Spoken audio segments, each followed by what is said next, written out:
Bismillahirrohmanirrohim. Savol: tahajjud qanaqa namoz va uning vaqti qachon? Va tahajjudda bir uxlab turib o'qish kerakmi yoki uxlamasdan kechasini avvalda ham o'qisa bo'ladimi? Tahajjud Qur'onda kelgan. Alloh taolo rasuliga aytadiki: "Va minal layli fatahajjad bihi nafilatan lak asa an yab'athaka robbuka maqaman mahmuda." Kechasi tahajjud o'qing. Bu sizga qo'shimcha farz. Bu Rasululloh sollallohu alayhi vasallamga farz bo'lgan, ya'ni ummatga sunnat, lekin Rasulullohga farz bo'lgan. Ana bu oyatga, demak, oyatdan dalil chiqadiki, tahajjud namozi qat'iy buyurilgan namoz. Sunnat bo'lsa ham bizda haqqimizda buyurilgan namoz. Tahajjud nima degani o'zi lug'atda desak, tahajjud hujuddan olingan. Hujud degani uyqu degani. Tahajjada degani uyquni tark qilish degani. Uyquni tark qilib namoz o'qishlik degani.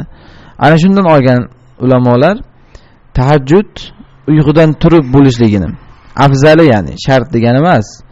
Asli tahajjudning eng afzali bir uxlab turib bo'lishligi. Chunki shundagina u ibodatni mashaqqati ko'rinadi. Inson uxlaganda turgisi kelmaydi, yoqmaydi, lekin o'shanga qaramasdan turib Robbisi uchun namoz o'qishligida ana shunda haqiqiy iymon, ana shunda haqiqiy ixlos ko'rinadi.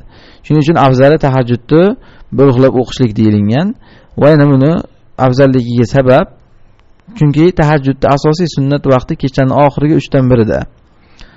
Idza kana thuluthul layl al-akhir min al-layl yanzilu Robbu subhanahu wa ta'ala ila sama'i dunya.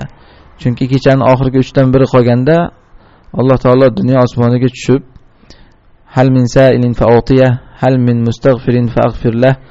So'rovchi bormi, beraman. Istig'for aytuvchi bormi, mag'firat qilaman.